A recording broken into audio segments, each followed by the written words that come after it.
2015 tentang penyakit tidak menular, yaitu penyakit yang tidak bisa ditularkan dari orang ke orang yang perkembangannya berjalan perlahan dalam jangka waktu yang panjang atau kronis.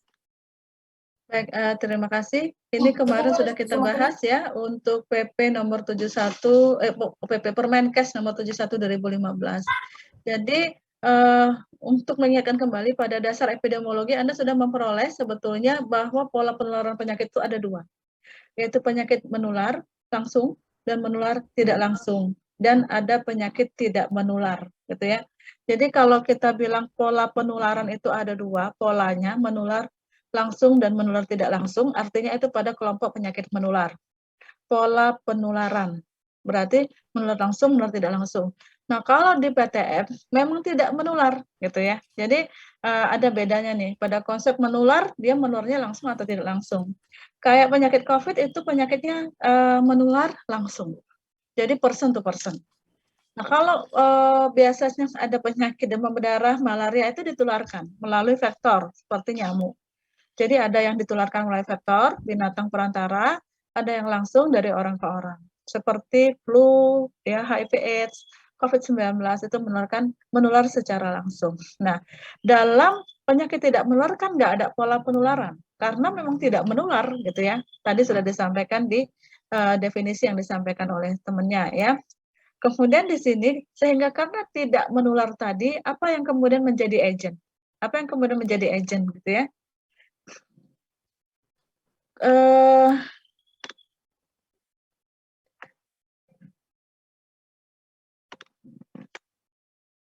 Kalau agent pada penyakit menular itu apa? Ada yang masih ingat? Agent pada penyakit menular. Apa agent pada penyakit menular apa? Izin menjawab, Bu. Ya, silahkan. Kalau pada penyakit menular itu biasanya agent itu agent yang living agent, seperti bakteri, virus. Dan kalau yang PTM itu yang non-living. Ya, artinya apa ya? Kalau kita bilang di dalam penyakit tidak menular itu kan nggak ada agent yang seperti itu, seperti agent bakteriologis, virologis gitu kan. Jadi nggak ada agent yang seperti itu gitu ya. Karena memang dia tidak menular. Jadi di dalam penyakit tidak menular itu konsepnya adalah adanya faktor risiko. Jadi adanya faktor risiko yang kemudian berkaitan erat dengan pola hidup atau gaya hidup yang tidak sehat. Jadi dia menjadi pemicu. Kemudian ketika orang menjadi kanker, itu ada pemicu untuk kemudian sel kansernya meningkat, gitu kan. Jadi ini yang kita sebut di dalam penyakit tidak menular itu istilah agent tuh nggak ada, tapi diganti atau kemudian padanannya itu adalah faktor risiko. Makanya kemudian kita akan ngomong tentang faktor risiko seperti apa dan kemudian beban penyakit menular itu seperti apa. Tapi itu di sesi ketiga. Nah, saat ini kita akan membahas ya terkait dengan bagaimana sih pengendalian ya, manajemen pengendalian penyakit tidak menular.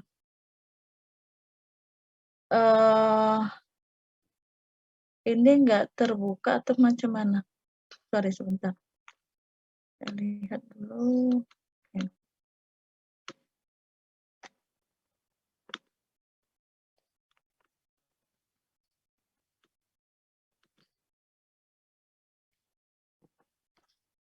Kemenkes sudah menerbitkan ada buku pedoman manajemen pengendalian tidak menular. Jadi sebetulnya kalau kita ngomong tadi terkait dengan faktor risiko ya, kemarin di pengantar kita juga sudah bahas ada beberapa faktor risiko utama seperti merokok gitu ya, itu termasuk faktor risiko yang kemudian sudah diketahui memicu terjadinya penyakit-penyakit tidak menular, apakah misalnya dia kardiovaskuler, hipertensi atau yang lain. Jadi sebagaimana yang disampaikan sebelumnya ya, bahwa saat ini belum kebuka. Saya akan menggunakan slide sebagian yang kemarin.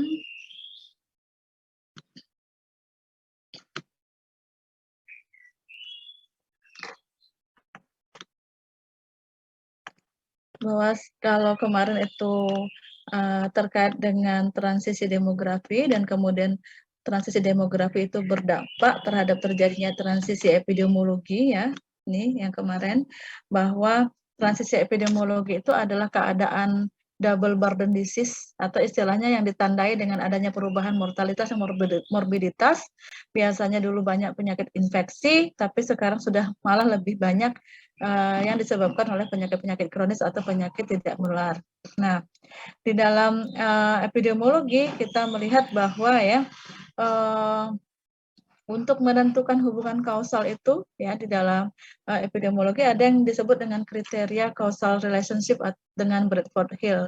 Jadi ketika kita menyampaikan apakah ini penyebab gitu ya. Nah, penyebab karena kenapa penyakit tidak menular ini kan tadi disebabkan, atau penyebabnya atau faktor risikonya itu bukan seperti penyakit-penyakit menular yang kemudian ada agentnya. Ada agentnya. Seperti COVID-19 itu ada coronavirusnya ya, SARS-CoV-2. Kemudian TB paru itu ada BTA ya, basil tahan asam atau Mycobacterium TB. Kemudian lepra itu ada Mycobacterium lepra. Kemudian malaria itu ada plasmodiumnya, entah vivax, entah apa, jenisnya beda-beda ya. Tapi dengue sendiri ya, untuk virus dengue itu penyebab penyakit demam berdarah itu ada. Nah, kalau di penyakit tidak menular itu kan nggak ada yang seperti itunya. Jadi untuk pemicu sel-sel kanker adalah makanan yang tidak sehat, pola hidup yang tidak sehat. Jadi memang faktor risiko. Nah, ketika kemudian kita ngomong faktor risiko atau determinan, maka di sini sangat penting kita melakukan penelitian-penelitian itu, kemudian untuk membuktikan apakah faktor risiko A, faktor risiko B, determinan A, B, C itu berhubungan secara kausal dengan suatu penyakit. Ya, di sini dikatakan misalnya kita polanya penyakit tidak menular gitu ya. Jadi misalnya apakah merokok itu berhubungan dengan penyakit jantung? Itu kan dibuktikan dengan penelitian-penelitian. Dan penelitian-penelitian itu kemudian merujuk kepada satu pola di mana semuanya itu berkaitan dengan penegakan hubungan kausal dengan beberapa kriteria ini ya. Ada hubungan asosiasi, kekuatan hubungan, kemudian temporalitas, dosis respon, konsisten, kemudian spesifisitas, biological plausibility, kemudian evidence ya, bukti percobaan, koheren, dan analogi.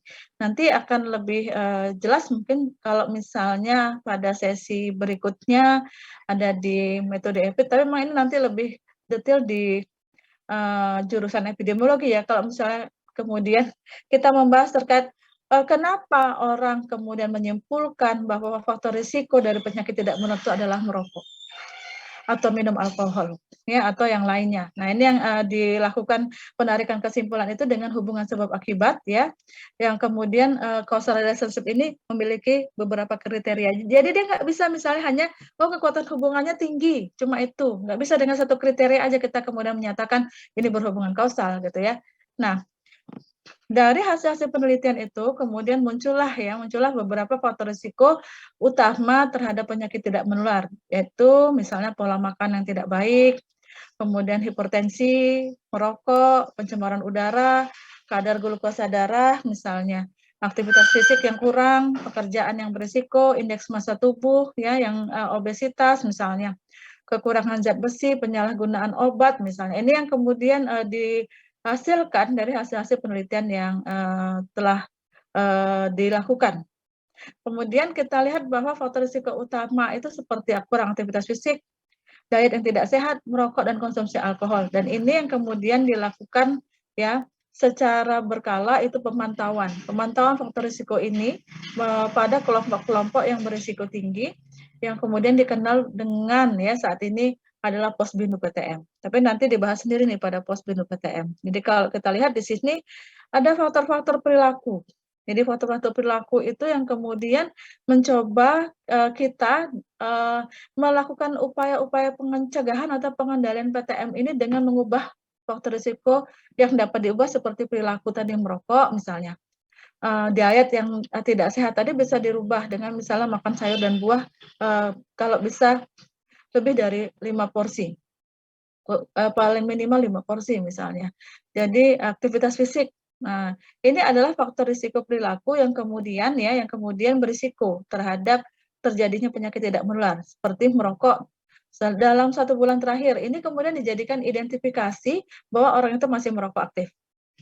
Dan ini ditanyakan pada misalnya kita melakukan identifikasi faktor risiko pada saat mengisi ya atau datang pada pelayanan Posbindu PTM. Jadi ini faktor risiko akan diidentifikasi. Kemudian pertanyaan tentang sayur dan buah. Jadi apakah kemudian mengkonsumsi sayur dan buah 5 porsi? Kalau misalnya kurang berarti berisiko. Kurang aktivitas fisik 3-5 seminggu setiap kali 30 menit. Jadi kalau yang standar itu adalah 3-5 kali seminggu setiap kali melakukan itu 30 menit. Nah, ini aktivitas fisiknya sebetulnya sederhana gitu ya, bisa dengan jalan, lari gitu. Nah, ini tapi kemudian kita lihat bahwa pola-pola makan sayur dan buah, kurang aktivitas fisik memang di kita saat ini rendah. Ya, apalagi di anak-anak zaman now kayak sekarang. Kalau konsumsi minuman beralkohol ini agak relatif kita sulit mengidentifikasinya karena gini, ketika orang ditanya tentang ini rata-rata nggak jawab. Tapi kalau di barat nggak terlalu dia. Kalau ditanya dia pasti jawab karena namanya minuman alkohol biasa di sana, dilegalkan. Kalau di sini nggak legal. Jadi kalau misalnya kamu mengaku minum alkohol terus, nanti malah menimbulkan hal-hal yang tidak diinginkan. Sehingga jarang sekali ketika melakukan survei kita bertanya tentang minuman beralkohol tuh orang mau jawab, gitu ya. Kadang dia jawabnya enggak, gitu. Padahal sebetulnya iya. Nah ini kemudian menjadi penting kita lihat bahwa ya kalau terkait dengan manajemen pengendalian tidak menular pada buku manajemen nih sudah terlihat? Belum, Bu, masih loading. Baru. Oke.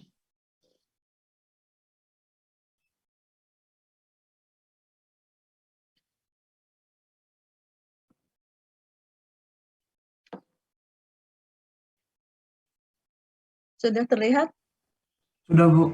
Sudah, Bu. Oke, terima kasih. Buku Pedoman Manajemen Penyakit Tidak Menular ini diterbitkan pada tahun 2019 ya oleh P2PTM Kemkes.go.id. Jadi sebetulnya Anda bisa download ya, bisa download buku ini dan ini juga menjadi salah satu rujukan wajib yang harus Anda pegang, yang Anda harus baca ya.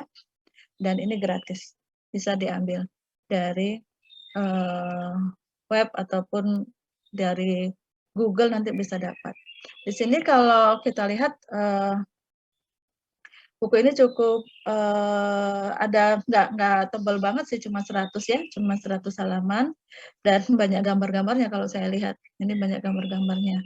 Nah, kalau kita lihat terkait dengan manajemen terpadu program pengendalian penyakit tidak menular itu, mulai dari deteksi dini faktor risiko PTM di Posbindu, kemudian ada gerakan Nusantara tekan angka obesitas yang namanya Gentas, kemudian ada pelayanan terpadu PTM, kemudian ada penerapan KTR di sekolah, jadi layanan upaya berhenti merokok, UBM, deteksi dini kanker, pengendalian talasemia, deteksi dini dan rujukan kasus katarak, dan program layanan inklusi disabilitas. Jadi kalau kita lihat di sini bahwa ya, ini nanti bisa Anda buka di buku manajemen pengendalian tidak menular ya. Bahwa kalau kita lihat saat ini memang penyakit tidak menular itu relatif meningkat terus-menerus ya. Dalam 2016 sekitar 71% penyebab kematian di dunia adalah penyakit tidak menular. Membunuh 36 juta jiwa per tahun atau sekitar 80% kematian itu di negara yang berpenghasilan menengah dan rendah seperti Indonesia menengah ya. Itu 73% kematian saat ini disebabkan oleh penyakit tidak menular dan 35% karena penyakit jantung dan pembuluh darah, 12% oleh penyakit kanker, 6% oleh penyakit pernafasan kronis, 6% karena diabetes, dan 15% disebabkan oleh penyakit tidak menular lainnya. Jadi kalau kita lihat 73% disumbangkan oleh penyakit-penyakit tidak menular. Hanya 35% yang kemudian kematian itu karena penyakit menular. Jadi kalau tadi disampaikan bahwa memang Indonesia saat ini menghadapi beban ganda penyakit ya yang kita sebut dengan double burden disease. Jadi memang Nah, mungkin nanti di minggu ketiga itu akan lebih detail berbicara tentang faktor risiko dan beban penyakit tidak menular. Tapi kemudian kita lihat bahwa saat ini ya karena prevalensi tekanan darah tinggi, penduduk usia 18 tahun ke atas meningkat misalnya dari 25,8 menjadi 34%. Kemudian obesitas juga meningkat ya dari 14,8 menjadi 21,8%. Prevalensi merokok penduduk usia kurang dari 18 tahun meningkat dari 7,2 menjadi 9,1%. Nah, kita melihat bahwa data-data ini ya seperti kita lihat nih, prevalensi asma pada penduduk semua umur menurun 4,5%. Kanker meningkat 1,4 menjadi 1,8. Stroke ya meningkat dari 7 menjadi 10,9. Ginjal kronis meningkat dari 2 menjadi 3,8 per mil. Per mil itu per 1000 ya. Kemudian DM meningkat dari 6,9 ke 10,9%. Aktivitas fisik meningkat, walaupun meningkatnya itu belum cukup karena dari 26,1% hanya menjadi 33,5%. Kalau ini bukan meningkat sebetulnya karena jumlah penduduk meningkat, jumlah penduduk yang usia produktif meningkat juga, akhirnya aktivitasnya juga meningkat. Jadi sebetulnya ya sama polanya. Dikatakan angka sekian ya pasti masih sangat rendah ya. Jadi aktivitas fisik kita di angka 33,5% ini memang rendah. Kemudian prevalensi konsumsi buah sayur kurang. Jadi ini bukan yang mencukupi, tapi yang kurang konsumsi buah dan sayur dari 93,5% menjadi 95,5%. Nah, kalau kita lihat di sini bahwa faktor risiko kita memang polanya menimbulkan ya ada ke arah bahwa kita akan kemudian akan meningkatkan risiko terjadi penyakit tidak menular karena perilaku kita mengarah ke sana. Nah, kalau kita lihat di sini ya, kemudian yang terkait dengan kebijakan dan strategi apa yang kemudian diambil oleh pemerintah. Jadi terkait dengan kebijakan, maka pemerintah melakukan beberapa kebijakan, yaitu meningkatkan advokasi kebijakan yang berpihak terhadap program kesehatan dan sosialisasi P2PTM, kemudian melaksanakan upaya promotif, preventif, kuratif, rehabilitatif, dan paliatif secara komprehensif, meningkatkan kapasitas sumber daya manusia, kemudian memperkuat ya strengthening surveillance, dan penguatan jejaring dan kemitraan. Jadi ini yang menjadi kebijakan. Sedangkan strateginya mulai dari advokasi tadi memang arahnya kepada penguatan komitmen, baik itu dari pengambil kebijakan, kemudian juga memberikan informasi dan pemahaman terkait dengan potensial ekonomi yang hilang akibat P2PTM kepada para pengambil kebijakan, sehingga kemudian mereka tersadar bahwa ini bukan masalah sepele, karena kalau orang sudah kena PTM, maka beban ekonomi lah yang ada. Apalagi kemudian kita menggunakan universal coverage seperti BPJS, itu akan sangat membebani BPJS ya, akan sangat membebani asuransi. Karena kalau sakit, tentu dia harus terus-menerus berobat dan penyakit kronis terus gitu ya, dia nggak bisa sembuh, maka dia harus minum obat terus-menerus. Nah, dalam upaya promotif, preventif, kuratif, rehabilitatif, secara komprehensif itu ada, pernah dengar nggak tentang yang disebut dengan perilaku cerdik? Pernah dengar? Perilaku cerdik pernah dengar nggak? Kamu udah semester 4 nih. Nggak ada yang dengar, cerdik itu apa? Ini pada ketiduran semua ya?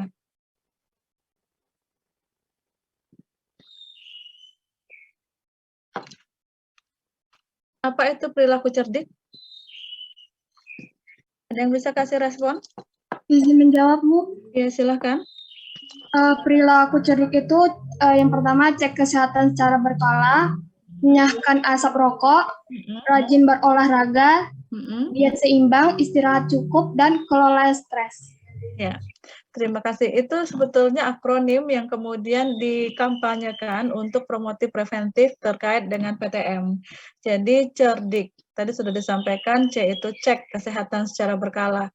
Jadi misalnya kita harus cek tekanan darah. Kita harus cek misalnya berat badan untuk apakah masih normal atau sudah gemuk atau obes kayak saya misalnya gitu kan. Nah, ini secara berkala harus dicek. Untuk kontrol sebetulnya. Jadi kayak orang seperti saya harusnya harus rajin nimbang berat badan karena potensialnya itu sebetulnya nganan atau ngiri sih berat badannya gitu. Harapannya kan ketika Anda normal atau stabil itu tetap di angka itu. Jangan timbangan ke arah kanan, arahnya berarti bertambah berat kan. Kalau ke kiri kan bertambah ringan. Nah, sehingga kemudian cek kesehatan itu bukan hanya apakah tensi gitu ya ataukah yang lain, tapi juga berat badan itu termasuk. Cek kesehatan itu kalau di usia yang seperti berisiko kayak saya itu penyakit yang kemudian akan muncul itu adalah penyakit-penyakit tidak menular sesuai dengan usianya gitu. Sehingga perlu cek gula darah misalnya kayak gitu ya. Jadi cek secara berkala bagaimana gula darahnya, misalnya bagaimana kolesterolnya. Nah, itu perlu diukur untuk kontrol, untuk pengendalian. Dan upaya-upaya pencegahan supaya tidak menjadi lebih tinggi lagi. Kemudian tadi enyahkan asap rokok. Jadi memang merokok sebagai faktor risiko ya, jadi memang harus itu dihentikan. Baik itu merokok pasif atau merokok aktif. Anda berkata cuma pasif, padahal kita sudah membuktikan ternyata merokok itu lebih bahaya orang yang merokok pasif ya, karena dia malah menghirup, justru menghirup ya sisanya. Dan kita lihat orang yang merokok itu kan mungkin sudah resisten beberapa. Nah, kalau yang perokok pasif kan justru tidak. Dan kalau Anda ketahui bahwa rokok, asapnya, dan kemudian bahan-bahan ditimbulkan dari asapnya itu dapat menempel di dinding, misalnya di horden gitu ya, di benda-benda lah gitu, di dinding terutama sampai 6 bulan. Ya itu ada hasil penelitiannya. Jadi misalnya kita ngisap rokok kemudian keluar nikotin segala macam kan racunnya banyak nih, ada 100 jenis racun di dalam asap itu. Nempelnya itu sampai 6 bulan. Jadi tentu yang akan menghirup juga bukan cuma yang merokok, itu adalah perokok pasif. Ya, jadi dihisap juga gitu, dan itu kita lihat ya Menteri Kesehatan dulu yang meninggal, Ibu Endang almarhum, itu beliau perokok pasif. Yang aktif, yang kemudian merokoknya luar biasa, itu adalah suaminya. Tapi kemudian meninggal duluan malah Bu Endangnya gitu ya, kena kanker karena dia perokok pasif. Nah, itu yang kemudian beliau cukup gencar dalam upaya-upaya pengendalian penyakit tidak menular khususnya kanker karena beliau penderita kanker. Ibu Endang yang setelah Ibu Siti Fadila Supari. Sebelum Nafsiyah Mboy ya. Nah, kemudian kita lihat bahwa sudah tadi K atau R? R. Apa R-nya? Rajin berolahraga. Rajin berolahraga artinya aktivitas fisik, ya. Jadi 30 menit dalam 3-5 kali seminggu. Kemudian D apa? Diet seimbang. Jadi memang kita diminta untuk makan makanan yang sehat, bergizi, beraneka ragam. Minum air putih yang banyak gitu ya. Nah, kemudian I-nya istirahat yang cukup. Jadi kalau misalnya kita kurang istirahatnya kayak saya, metabolisme tubuh akan rusak, terganggu. Makanya saya ini kemudian menjadi obesitas, itu salah satunya karena kerusakan metabolisme tubuh akibat tidak teratur istirahatnya, bahkan cenderung kurang untuk istirahat malamnya. Jadi istilahnya pola istirahat kita tidak teratur, bahkan kurang. Nah, itu yang kemudian mengganggu metabolisme tubuh yang akhirnya juga berdampak kepada obesitas, tinggi berat badan yang kemudian tidak bisa terkontrol gitu. Karena memang kan kalau yang namanya pola makan itu tidak boleh misalnya kita makan mendekati jam makan malam, kan jadi racun. Sebetulnya kalau misalnya kita lihat diet-diet sehat itu, kalau mau makan malam jangan lewat dari jam 6 deh, atau kalau maunya lagi jangan lewat dari jam 5 sore misalnya. Kalau lapar misalnya pada malam hari makan buah aja, buah sayur aja, nggak usah pakai nasi misalnya. Nah, saat ini pola itu sudah kemudian mengemuka di mana naikkan konsumsi sayur dan buah, ya, beraneka ragam sayur dan buahnya, jangan itu aja gitu ya, terutama yang berwarna. Tapi kemudian kita diharapkan untuk mengurangi karbohidrat. Jadi kita lebih diminta untuk naikkan protein, kemudian dengan yang makanan-makanan berserat ya. Jadi menurunkan karbohidrat, menurunkan gula supaya tercegah dari misalnya tingginya kadar gula darah dan kemudian berakibat kepada DM misalnya. Nah, ini pola-pola yang kemudian sudah mulai diarahkan, diedukasikan, dipromosikan ya kepada masyarakat. Kalau saya dulu di Depok waktu saya S3 sekitar 2011 sampai 2014 itu, di Depok itu sudah lama sekali ya melakukan kampanye 1 hari makan tanpa nasi. Jadi nggak boleh makan nasi. Saya lupa atau hari Selasa atau hari apa tuh nggak boleh makan nasi. Jadi dia ganti dengan umbi, jagung kayak gitu, atau kentang kayak gitu. Jadi karbonnya diganti yang lebih low gitu kan. Nah, ini program kampanye itu memang akan lebih efektif kalau kemudian dibantu dengan edukasi dan kemudian dengan regulasi. Jadi dia ada aturannya, ada aturan 1 hari tidak boleh makan nasi. Itu sudah ada kampanyenya ya, di beberapa daerah yang lain mungkin ada. Di kita belum ya. Nah, sudah iya Pak, K, kelola stres. Jadi dia nggak boleh stres gitu. Jadi kalau stres kan memicu kepada tingkat kecemasan, kemudian akhirnya tekanan darah cepat ya, tidak normal, yang kemudian akhirnya memompa jantung itu untuk memompa lebih keras, bekerja lebih keras. Nah, lama-lama kan kalau yang namanya dipaksa memompa darah kencang terus, jadi sakit jantung ya, karena jantungnya memompa tidak sesuai dengan ritme yang seharusnya. Jadi ritmenya udah nggak normal lagi. Maka itu kemudian terjadi gangguan-gangguan akibat dari kardiovaskuler. Jadi tekanan darah yang kemudian nggak stabil atau tidak normal.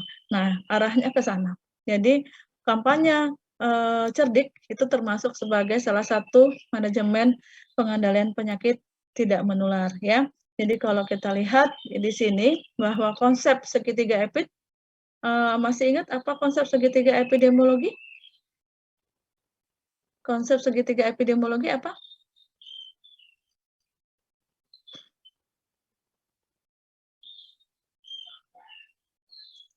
Segitiga epid apa? Izin menjawab, Bu. Ya, silakan. Host, agent, dan environment. Ya. Host dan lingkungan. Ya, oke. Host, agent, dan environment. Jadi segitiga epidemiologi itu, ini saya nggak dapat gambarnya nih, maksudnya di slide saya ada, tapi kemudian slide saya tidak ditemukan untuk segitiga epidemiologinya. Jadi segitiga epid itu host, agent, dan environment. Ada dari sisi manusianya, ada kemudian dari agentnya, ada kemudian dari lingkungannya. Nah, itu konsep host, agent, dan environment segitiga epid yang lama itu sudah mulai digantikan dengan segitiga epid modern.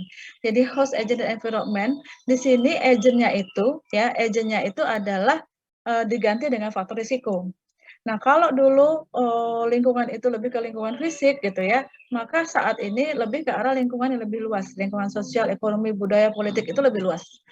Demikian juga dengan hostnya ya, hostnya itu tidak hanya kalau dulu hanya individu ya, jadi makanya dulu kalau penyakit-penyakit menular itu polanya adalah UKP, usaha kesehatan perseorangan. Kalau saat ini sudah UKM, usaha kesehatan masyarakat, karena tidak lagi kesehatan individu, tapi kesehatan kelompok. Jadi host yang di sini, kan kalau host itu manusia, berarti manusia individu dong? Iya, tapi bukan hanya dia sendiri, individu dia sendiri, tapi juga sudah meliputi populasi. Jadi kelompok masyarakat. Jadi host di sini lebih merefer tidak hanya individu, tapi juga populasi atau masyarakat. Jadi mohon maaf, ini ada azan asar.